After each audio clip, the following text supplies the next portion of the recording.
Dear viewers, on behalf of NRB Television's Canada Journal, I, Subrata Kumar, like to welcome you all.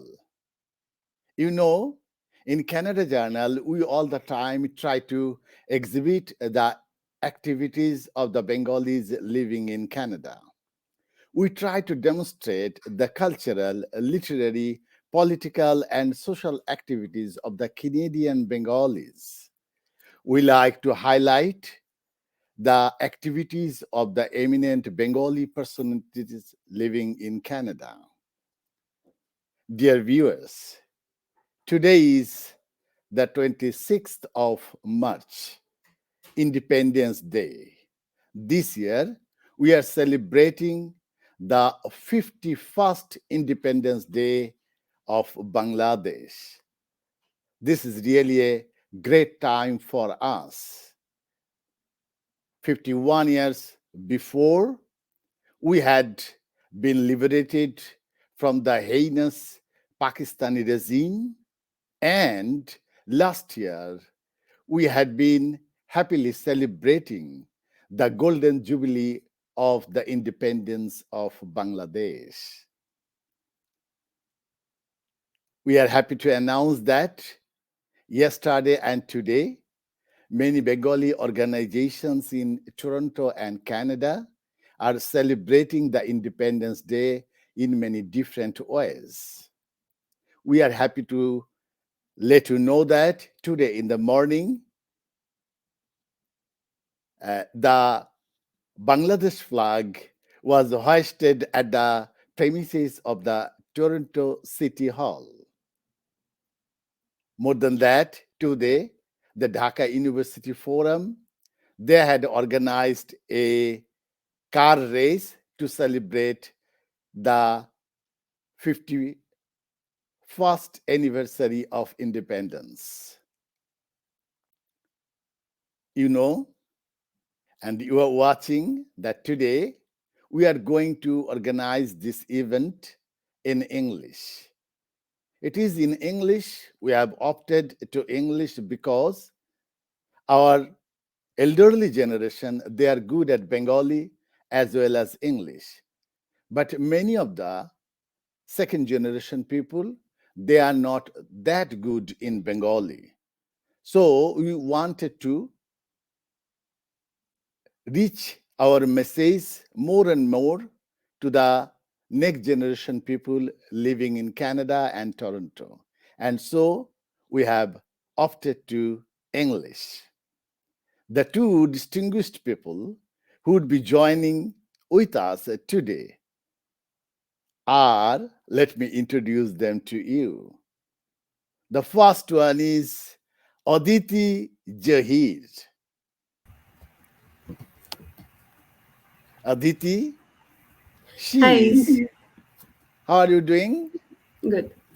Thank you very much.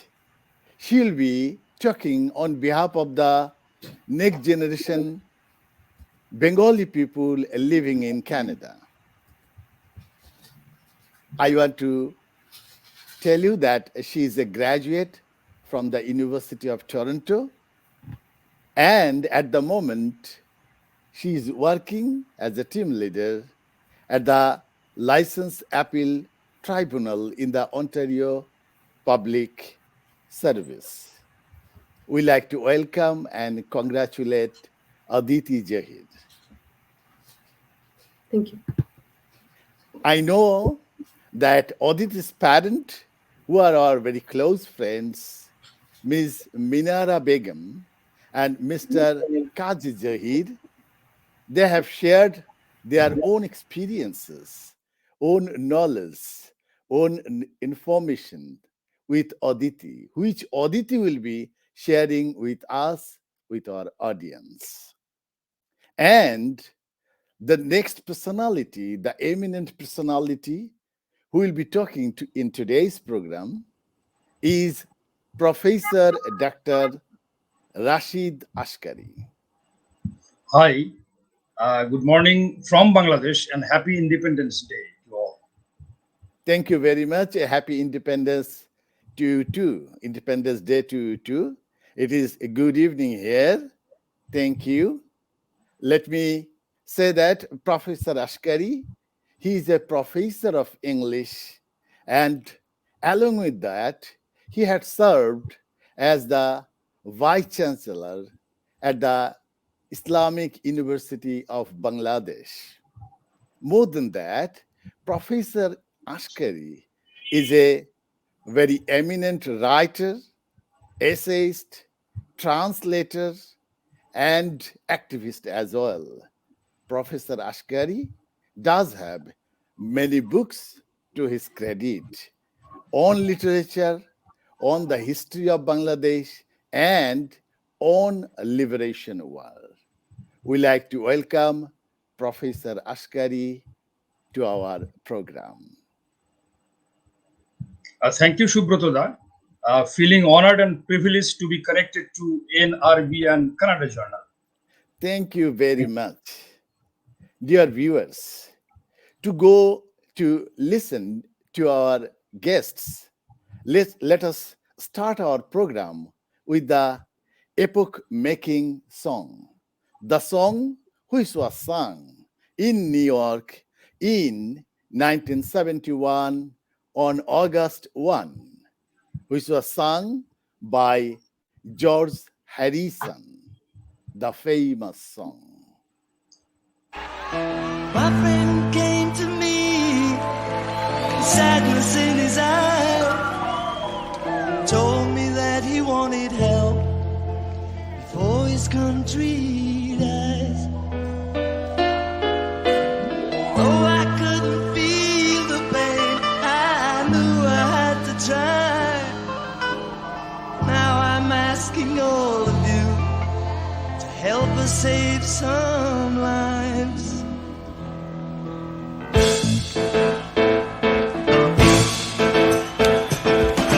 Bangladesh, Bangladesh, where so many people are dying fast, and it sure looks like a man. Never seen such distress.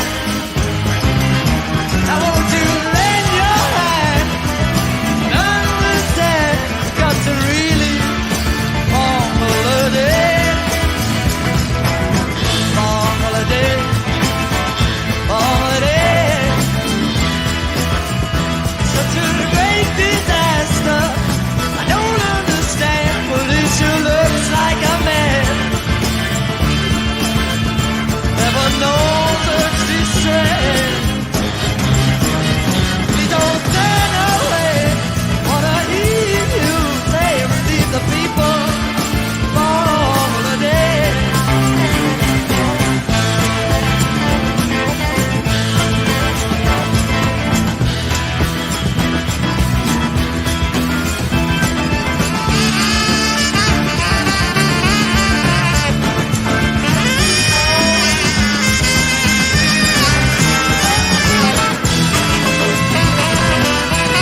We played this video only to let our viewers know that the independence war of Bangladesh was not limited to the people of Bangladesh only. It was actually a war which actually tumulted the whole humankind. And the concert in which George Harrison played this song, it was attended by 40,000 people. And if I am allowed to add more information, the great Beatles singers, musician who accompanied George Harrison were John Lennon, Paul McCartney, Ringo Starr, and along with them, there had been Pandit Ravi Shankar as well as Ali Akbar Khan. Now I'm going to Aditi Zahir. Aditi, you are a representative of the second generation. Just you have graduated from the university. Could you please tell us what do you know about the liberation war of Bangladesh? Thank you for the question, Uncle. So I think before we get to the actual liberation war, a bit of context is needed.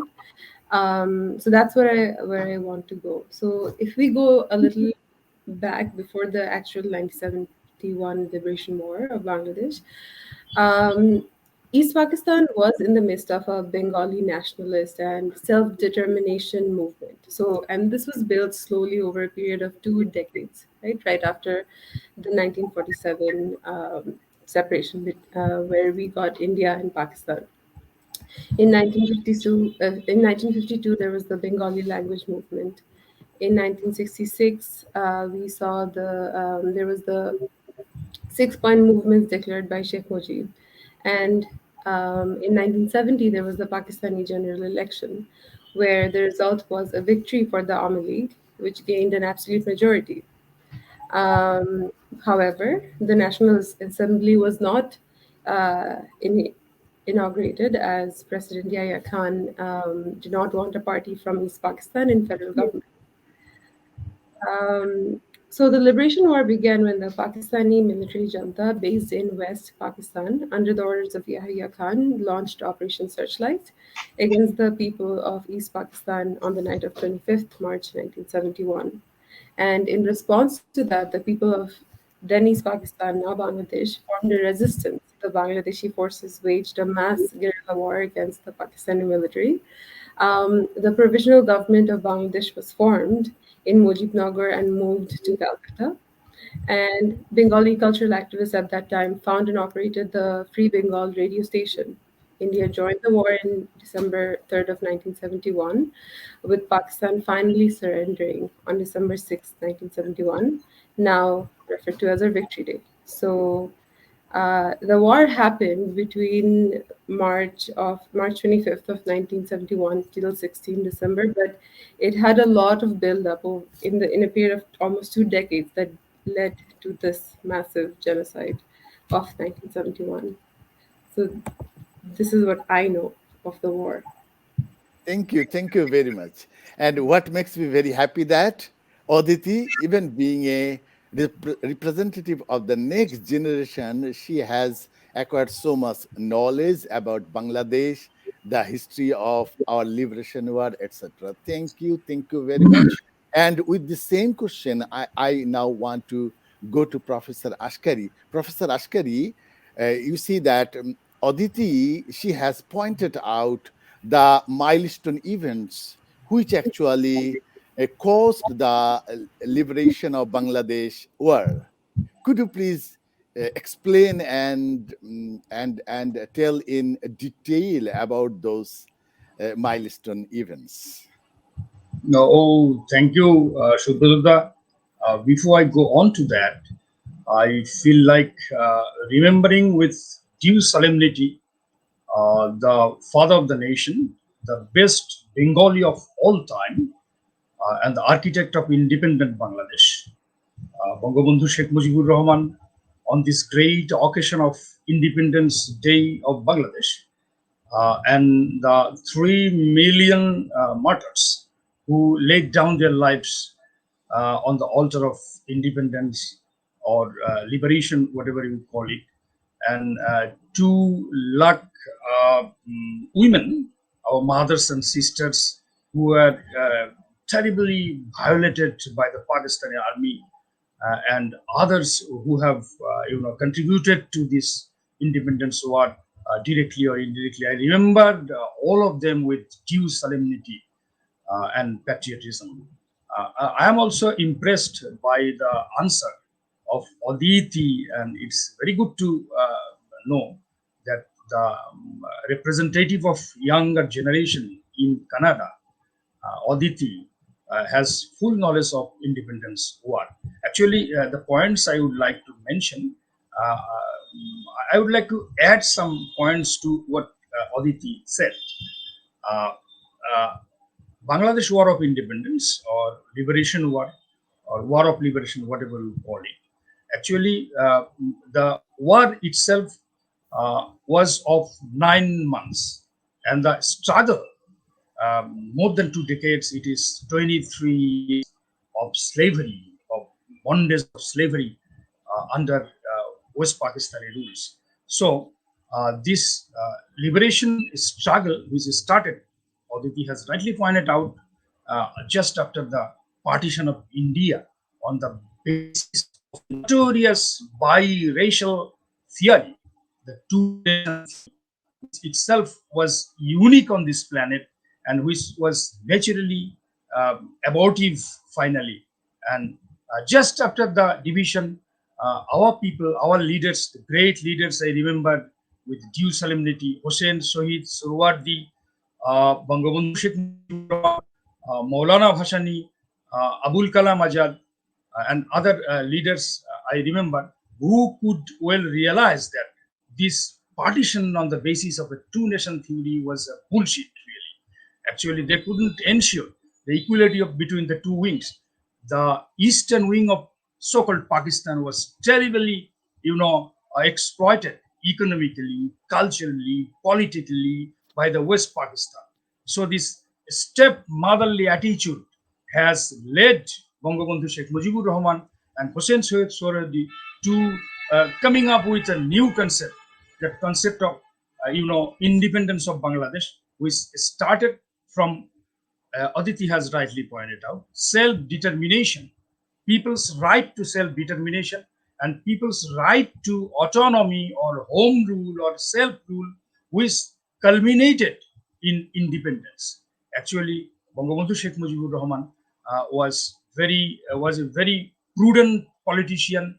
He didn't at all try to prove himself as a cessationist, and he went the long way of these 23 years, logically, with democracy, with this civil disobedience movement, with this non-violent non-cooperation. As you know, he was a great disciple of Mahatma Gandhi, and he was into this movement of non-violence and non-cooperation. Now, one point I would add to Aditi's statement, that is the genocide. The genocide which was unleashed on the civilian population of Bangladesh on the night of 25th March. That was terrible, and the genocide is way more dangerous than the Holocaust perpetrated by the Nazis and the fascists. Professor Askari, what we can do that you have already explained the other events before, and what actually Aditi knows about the genocide, let us know. Then I will pass on to you again. Aditi, you know that today is 26th December, and on 26th March, in 1971, the liberation of Bangladesh was declared. But on the eve of this very day, on 25th of March, there had been a genocide, horrible genocide. Do you have any idea about that? Yes. So this was known as Operation Searchlight, right? Okay, So yes. Operation Searchlight was the code name for a planned military operation carried out by the Pakistani army in an effort to curb, as Dr. Askari pointed out, the Bengali, the nationalist movement in former East Pakistan in March of 1971. So Operation Searchlight was a response to the West Pakistan not willing to transfer power post the 1970 election. So on March 7, 1971, Sheikh Mujib Rahman declared in the racecourse field that non-cooperation movement will continue until the power is transferred to him and Awami League, as rightfully so. He declared the 4 points demand, and then the Pakistani government throughout March secretly planned to execute the Operation Searchlight, as they, from my understanding, they were trying to almost pretend like they were having these civil discussions, but in the back end, the Operation Searchlight was getting planned. And then troops were brought in secretly to East Pakistan to carry out the operation. The original plan of this Operation Searchlight was to take control of the major cities on March 26 and then eliminate all opposition, political or military, within a month. And Mujib was arrested at night and was taken to West Pakistan. And the army started indiscriminate killing in all over East Pakistan. And the heaviest attack was on Dhaka University, student dormitories, because they were our most active activists, where they killed at least 7,000 students, faculty, and staff on this night. So this is what I understand about that. Okay, thank you very much. And Professor Askari, you can now understand that even being of the next generation, Aditi knows about the genocide that happened in 1971. Now, if you please tell us a bit more about that genocide. Okay, this is also reassuring to know that the present generation youngsters, they know the history of independence of Bangladesh. Yeah, I would again feel like adding some new points.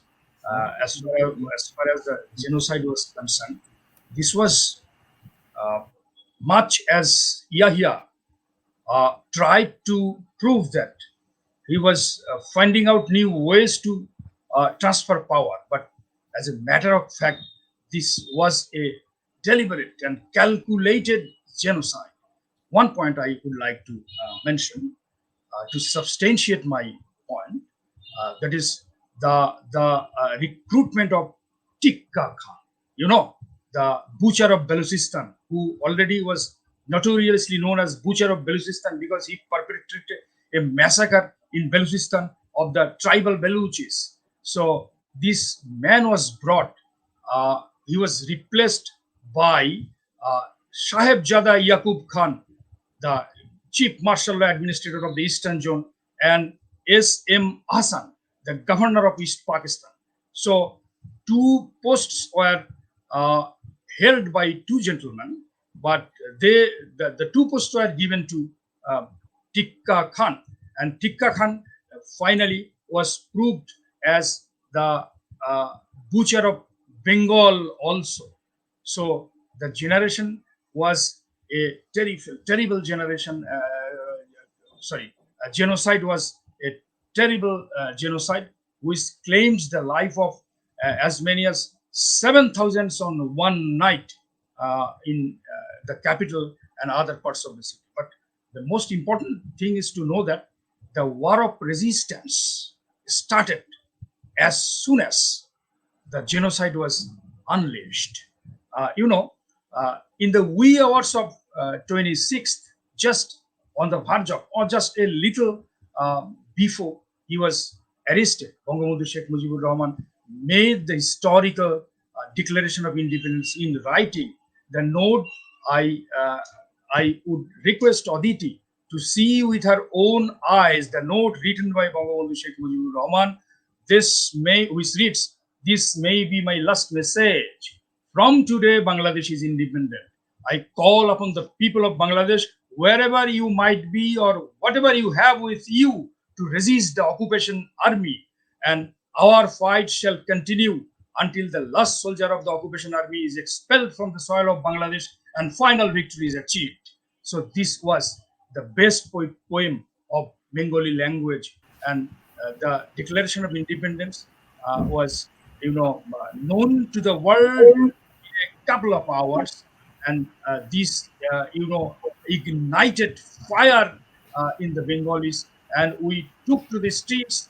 And from the 26th March onwards, there was a war of resistance. And after the Mujibnagar government was formed in next April, it was after the Mujibnagar government was formed, it was a war of independence. So war of independence and war of resistance, these two modes of the same war are very important in the annals of the history of Bangladesh independence. Professor Askari, if you allow me to ask a bit more, could you please tell what actually was the situation that that helped the people of Bangladesh to form a government like Mujibnagar government like this? If you please. Oh yeah, Subrata, you asked a Yes. very relevant question, because you see many countries in the history of the law, we see like the country Biafra. Biafra couldn't get the sweet smell of success of liberation because of this mistake. Okay, so if you do not go formally, if you do not go formally, if you just declare independence, if you make a mistake of unilateral declaration of independence, so you will be failing to win the global support. So what happened in Bangladesh under the prudent leadership of Bangabandhu Sheikh Mujibur Rahman, that we were able to attract the attention. Just Harrison's Yes, song, of the global people. yeah, to win the support of the global people, we the government took all initiatives, because if we hadn't formed this government, the enemies tried to prove it as a secessionist movement. So Yes. yeah, so that was a legal method, because the government formed by the Mujibnagar government was formed by the representatives of the people who were directly elected in the elections of 1970. So it is related to. So the government was formed by the legitimate people, by the legal authorities. So the people of the world stood by it, and it was able to win the support of the global people and the global authorities like United Nations and other international organizations. And then we must say that the formation of the Mujibnagar government was one of the very strategically very intelligent decision. No question, Dada. It was the best thing that was done, and actually done by the right people. And you see, they placed Bangabandhu Sheikh Mujibur Rahman above all as the president. So Bangabandhu was stronger in And you abstention. see what a mystery it was that there was no presence of Bangabandhu Sheikh Mujibur Yes. Rahman. There was no, but there was everywhere the presence of his existence. Yes, he was in Miawali prison in Yes, Punjab in Pakistan, Pakistan. but he's absent. So he was stronger in absence, and the entire liberation war was fought under two slogans: "Joy Bangla, Joy Bangabandhu." So Mujib's absence didn't matter at all. It was rather, ignite fire in the people, and Yes. yeah. So Thank you you know, very much for focusing to this point. And I will again try to go to Aditi. But before going to Aditi, let me read out some of the comments that our friends have done. Tanjila Lavando, she has written Independence Day of Bangladesh to all. She has also commented tribute to all the freedom fighters who fought for our country, Bangladesh. Thank you very much, Tanjila. Our APA, Professor Dr. Reshma Mazumdar Shampa, she has written Happy Independence Day, respect to all our Mukti Jodha. Thank you very much, APA, for watching our program. Now, Aditi, where Professor Askari was focusing to, that the formation of the Mujibnagar government actually helped to strategically convince the world population, world people, the whole humankind that time. Then, what do you know actually happened in the global political scenario during those days? Right. So before I go to the question, I just want to note that I'm learning a lot from this discussion. Did not um, realize the importance of the creation of Mujibnagar and the government, and so I'm already I feel richer in this conversation, knowing this. So back to the question, I had to do a little bit of research because I wasn't aware of all the roles that different countries played. I obviously knew about India and about I mainly knew about India, so it was interesting to learn about the other countries. So one of the main things that is to note is that this war happened in the middle of the Cold War. So due to the complex regional alliances at that time, the war was a major episode in Cold War tensions involving the United States, the Soviet Union, and the People's Republic of China. So the US supported Pakistan both politically and materially. However, the country that came to rescue was the Soviet Union and India. So the Soviet Union supported Bangladesh and Indian armies as well as the Mukti Bahini during the war and recognized the independence of Bangladesh uh, very early on. And then the Soviets also sent a nuclear submarine to ward off the threat posed by the USS Enterprise in the Indian Ocean. China, on the other hand, who was a long-standing ally of Pakistan, demanded an immediate ceasefire, and Sri Lanka, the Arab world, and the Iran sided with Pakistan. The country that through and through supported us was India, and it was very interesting to see how the political tensions were at that time in such a small country as Bangladesh, how the international world reacted and responded to that. Thank you, thank you. And let me go to Professor Askari. Professor Askari, you see that if we look back to the events that happened in 1971 in Bangladesh and across the world, centering Bangladesh, we found that there had the politics of bipolar power politics. And whenever you see the Pakistan government, they actually contacted China and the US government. On the other hand, Bangladesh government had been associated with India, and India had been associated with the USSR, the Soviet Union, and the other some other European countries. And how do you evaluate these international political strategies of that time? Uh, Thank you, Subrata.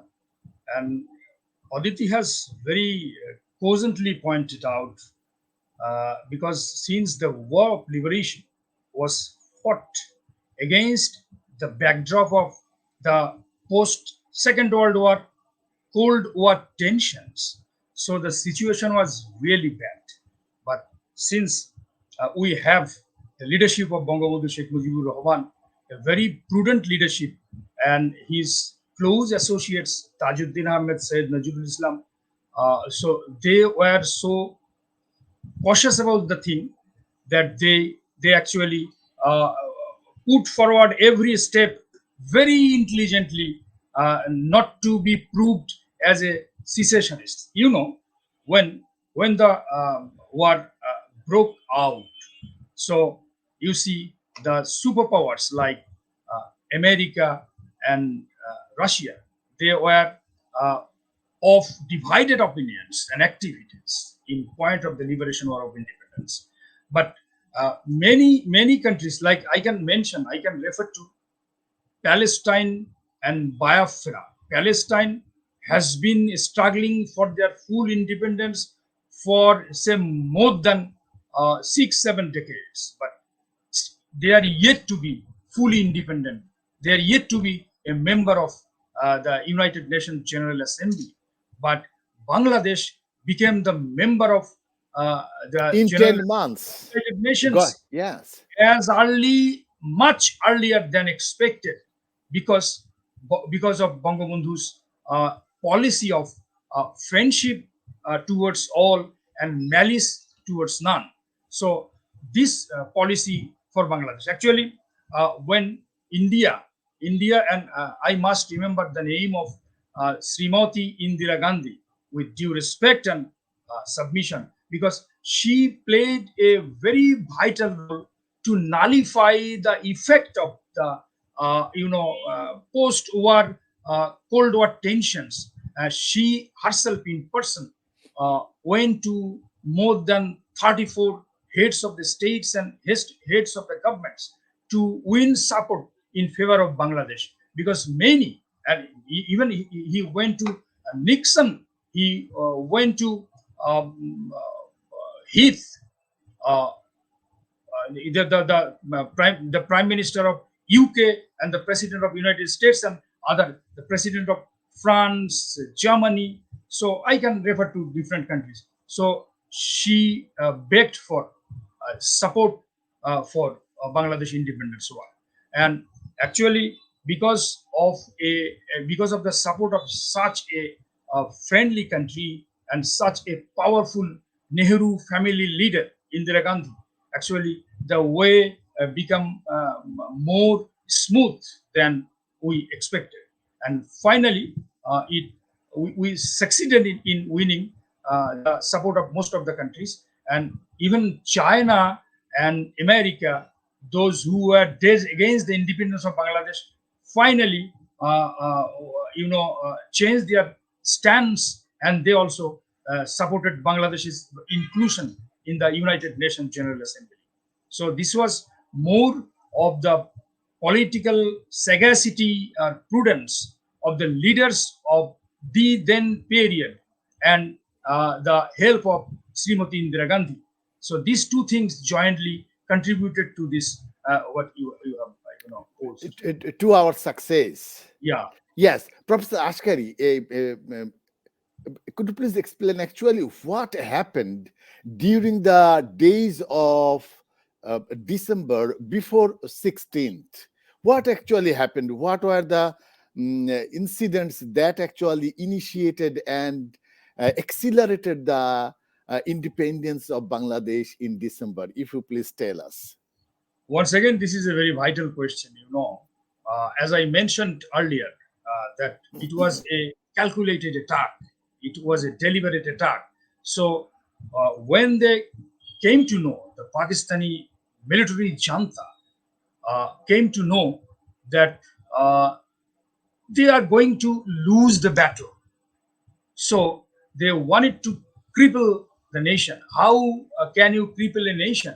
To kill their best children. You see, the world class leaders of that time, our politicians, our engineers, our doctors, our journalists. So lots of people they have targeted, and in that vicious act, they were helped and aided and abated by The collaborators. some unscrupulous children of this soil, the Rajakars, Al Badols, Al Shams. They showed them the way. They took them to the residences of these people, and they picked them up from their houses, blindfolded, and killed them mercilessly in the killing grounds of Rayer Bajar and Mohammadpur. And before they killed them, these human beings were terribly, tortured in the torture cell. So, which amounts to be, crimes against humanity. They were tried later on by Bangabandhu Sheikh Mujibur Rahman's heir to blood and politics, Janonetri Sheikh Hasina. So, you see, this calculated attack so Bangabandhu was used to saying one thing, that we are majority. So the Yahya Janta didn't like this majority, because the majority was 56% majority. So they tried to kill at least this 10% people or 20% people, and make it minority. yeah, make it minority. So this was a well calculated slaughter, massacre, and genocide, and not to cripple the make them minority, but to make them brainless, the nation to be impoverished in intellect and innovation. They have created the best children, the intellectual martyrs. Even 2 days before the victory day, 16th September, on 14th sorry December, on 14th December, the best children are killed. So especially on 14th December, and in general, from the beginning of the Operation Searchlight down to this 16th, even after 16th December, hundreds of thousands of Bengali intellectuals, regardless of different professions, were killed, gunned down with bayonets, and so this is a very heinous genocide by all definitions and accounts. And that was the actually the most sorrowful chapter of the history of Bangladesh, no doubt. Exactly. Such massacre was not, didn't happen during the, as I mentioned, during the time of Holocaust by the Nazis and the fascists, even in Armenian genocide, in Rwandan genocide, we didn't see the intensity of killing and massacre which happened during this short course of time in the liberation war of Bangladesh, actually matchless in the history of humankind. That is why, Subrata, from this platform, I would like to urge upon the global community, to especially United Nations, to call this 25th, uh, 25th March 1971, 25th March, as the International Genocide Day. Day. We can This is claim, this is a demand of us also. yeah, yeah. So, Thank you for let mentioning that. us apply all our strategic policies, plans, and all our endeavor to finally get it done. The International or World Genocide Day, Bangladesh's 25th March 1971.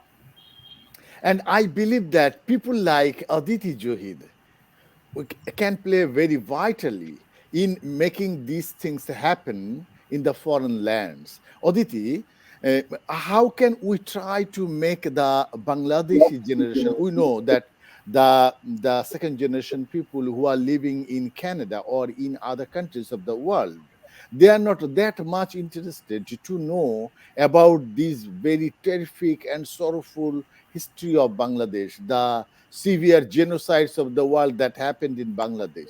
How we can make them interested to be to know more about the history, and that they can play more vitally, more powerfully, more with more high voice. They can do something for the nation. What do you suggest? It's a very interesting and complex question. I think we are facing it on an ongoing basis now. I see it with my brother who is younger than me, so uh, I already see him not knowing as much as me, right?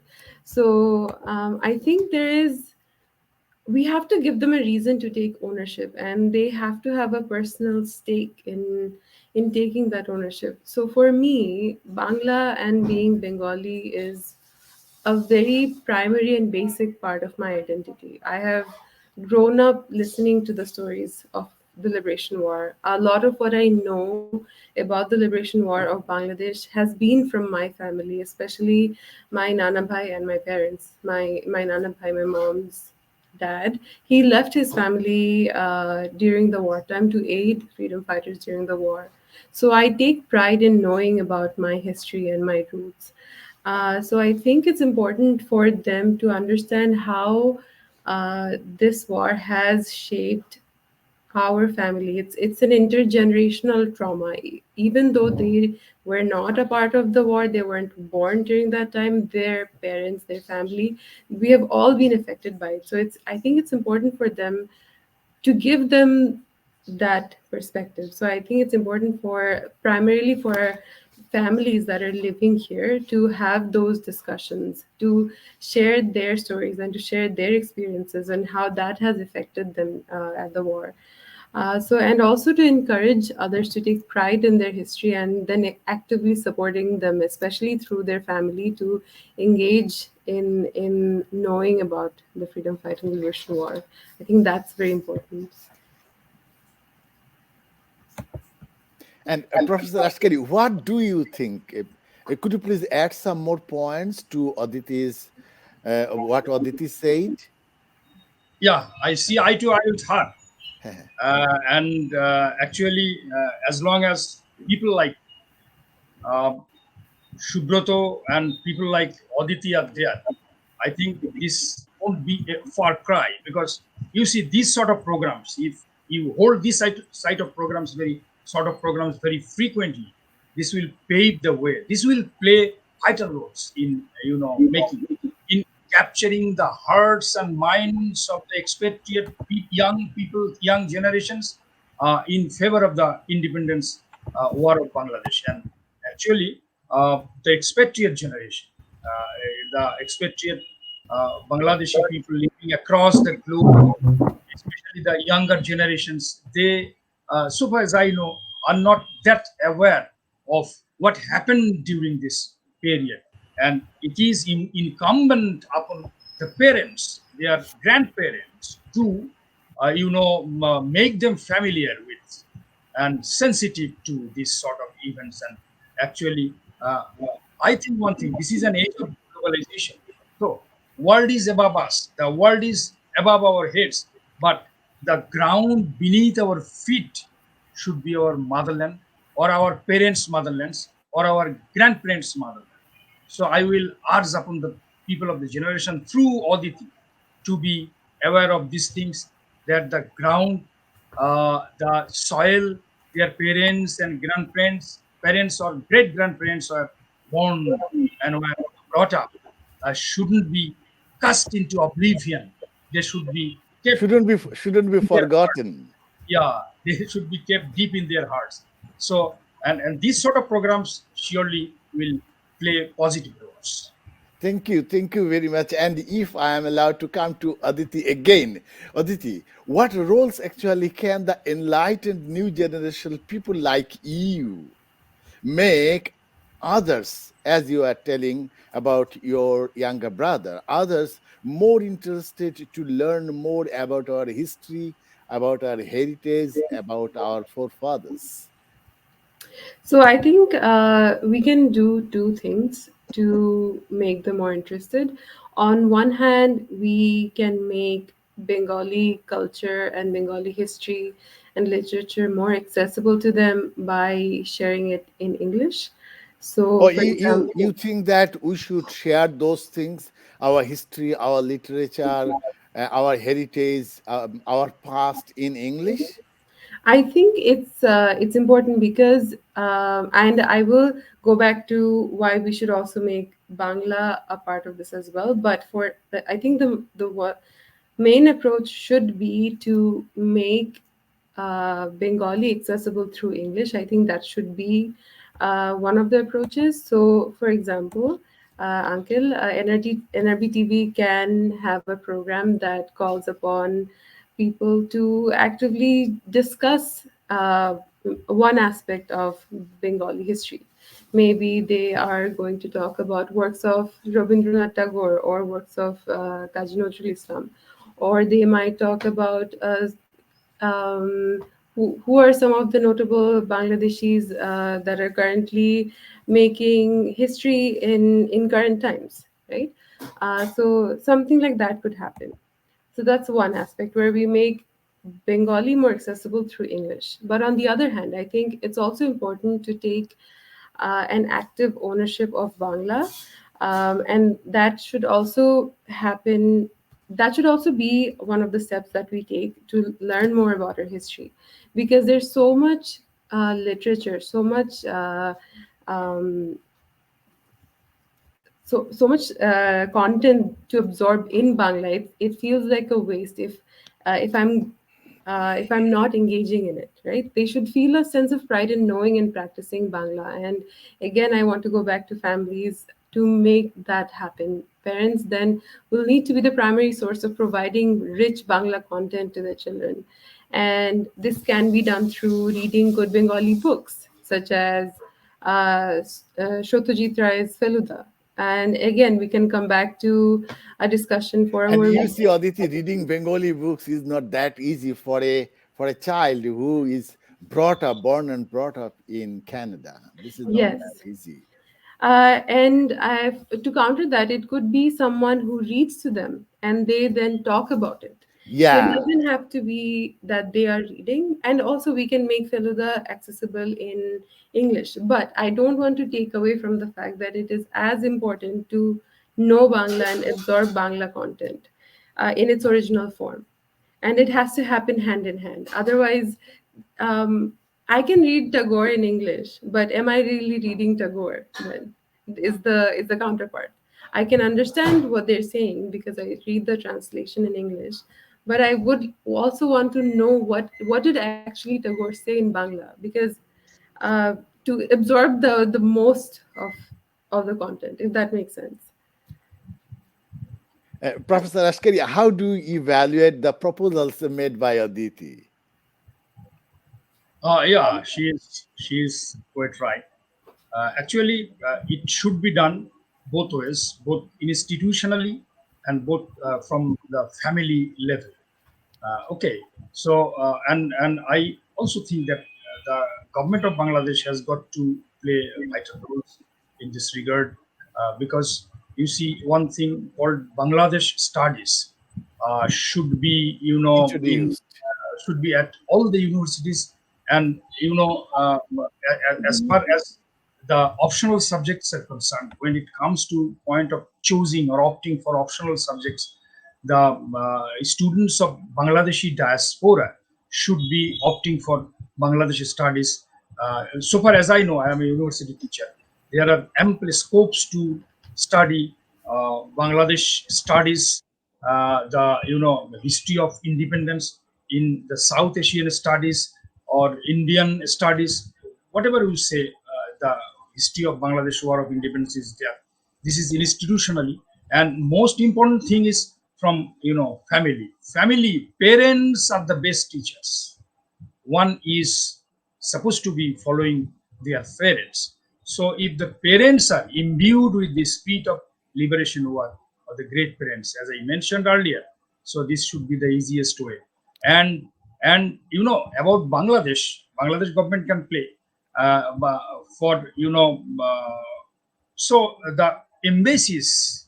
Yes, Uh, I was actually pointing here also, trying to point yeah, here. yeah, yeah, If yeah. the embassies of the countries, suppose the High Yeah, Commission Office of Bangladesh in Canada, if they yeah. make some proposals to the prominent Canadian This universities is quite possible.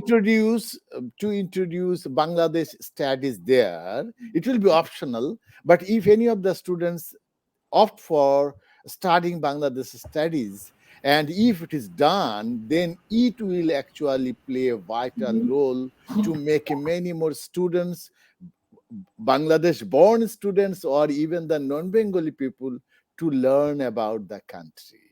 And we see, to add to it, you see, from geopolitical point of view, if you study geopolitics, so the mention of Bangladesh must be there. The Yes, location Bangladesh has in on one hand the Bay of Bengal, on the other side countries like India, China, Myanmar. So from geopolitical points of view, Bangladesh's position is very important. So very if significant it want is. to study geopolitics, and you see, as far as nature is concerned, the sky, the rivers, the jungles, the forests of Bangladesh, you see the Sundarbans. And literature and culture, Aditi mentioned Tagore and our not only Tagore but Kazi Nazrul Islam, Jasimuddin, and finally the autobiographies of Bangabandhu Sheikh Mujibur Rahman, Yes. unfinished memoirs, the prison diaries, and the New China, as I saw it, the versions of autobiographies of Bangabandhu are, and they have been, fortunately for ourselves, they have been translated into English. So the expatriate can read it both in Bengali and in English. So this will actually help increase their devotion to their parents' motherland. So I think consciousness is the most important thing. And Commitment is the most important. And as we know that you are associated with many of the government organizations, initiatives, even which are very much linked to the Prime Minister of Bangladesh, Sheikh Hasina, Yes, then yes. may I request you to make a proposal like this? Suppose the High Commission Office of Bangladesh in Canada, they actually can provide the major books. Suppose it is number 5 or 10 books or 20 books on Bangabandhu and Quite on the liberation of war. They can donate it to many different university libraries, and easily. thus those books will be available here to the Canadian Bangladeshi people as well as to the Canadian people. That will help them And to yeah, spread.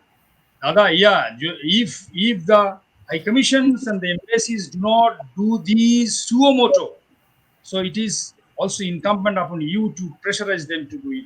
And from here also, we will try to actually this is what I call in my own sweet phrase. This is representing Bangladesh overseas. Yes. So the ambassadors and high commissioners who cannot properly represent Bangladesh overseas in a befitting manner. So what is their function? So to represent Bangladesh overseas. It is their best function. Yeah. We will talk to the concerned authorities for Thank sure. you. And you are a writer, you are a journalist, and you are an organizer, cultural organizer. So you have lots of responsibilities in this regard, I think. Thank you very much. And before going to the end, we will actually watch the video of the concert of Bangladesh again, because we believe that if we can organize these sort of things, it will actually help the people of Bangladesh living in Canada to create more enthusiasm among the people, mainstream people of Canada. Sure. Now we are going to the concert of Bangladesh again.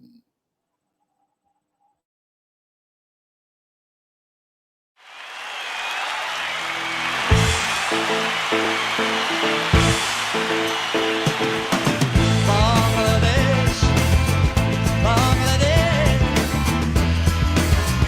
where so many people Mr. Harrison, with all of the enormous problems in the world, how did you happen to choose this one to do something about? Because I was asked by a friend if I'd help, that's all. I want you to lend your hand, understand, just to really Bangladesh, Bangladesh. I'd just like to say before we start off with the concert, to thank you all for coming here. War was going on between Pakistan and Eastern Pakistan. It was then known. That's where I belong to. And George immediately felt that he would help. Something in the way she moved. It was a question of phoning really just the friends that I knew and see who was available to turn up. I spent 1 month just telephoning people. And it happened so quickly. Within few weeks, he fixed medicines for his army. Got to pay your dues if you wanna sing the blues, and you know it don't come easy. You don't The beauty of the event came across, and the audience was so great because they knew that time they were witnessing. Wow, look at these people together. Old friend of mine, Billy Preston.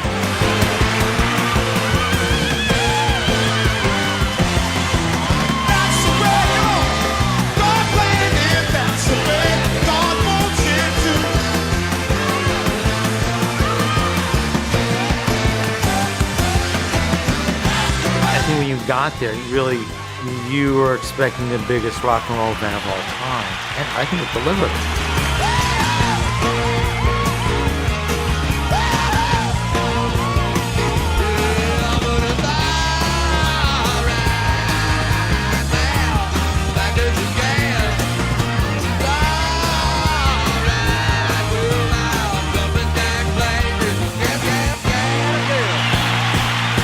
Like to bring on a friend of us all, Mr. Bob Dylan.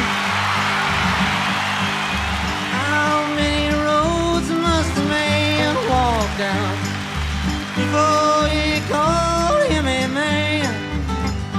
The musicians were great. They completely put down their own egos because the whole vibe of that concert was that it was something bigger than a lot of us. That she waits just like a woman. Then she bakes just like a woman. But she breaks just like a little girl. It was such an unique thing.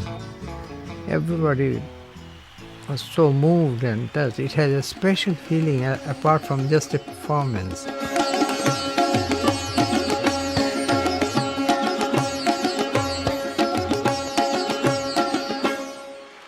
Overnight, everybody knew the name of Bangladesh all over the world.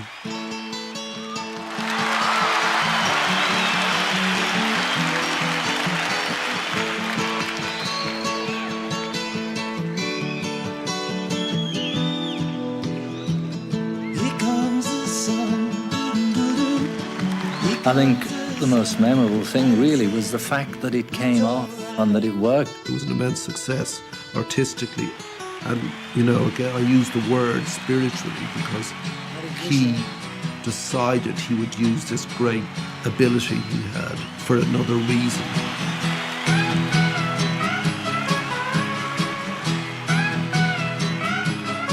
These things will always be remembered as times that we could be proud of being musicians, We actually just weren't thinking of ourselves for 5 minutes. We were doing something for a bigger issue. And we need that,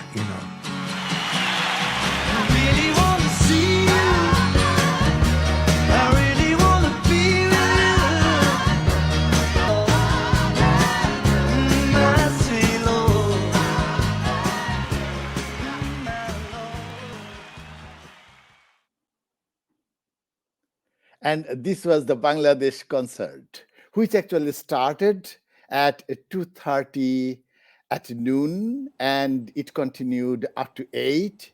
40,000 people attended the concert, and this concert actually, as Pandit Ravi Shankar told, that overnight everyone knew the name of Bangladesh all over the world.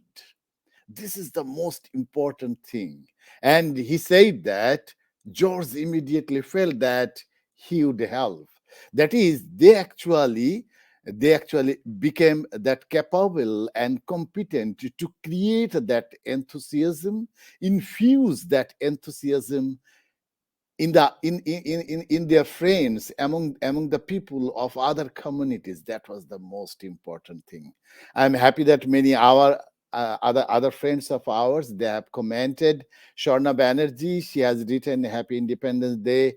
Kavita Garg, she has written Happy Independence Day of Bangladesh to all. All information shared here is super.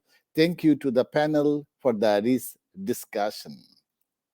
And our writer friend Noni Gopal, he has commented, great job for our next generation to know Bangladesh.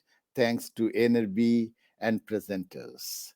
Dear viewers, I like to thank you for being with us, and I like to thank Professor Askari, the eminent professor and writer from Bangladesh, and our dear loving daughter, Aditi Zahir, to give time for Canada Journal for NRB. Here in Canada, in Toronto, it is night now. So have a good night to you all. Thank you very much. Thank you so much.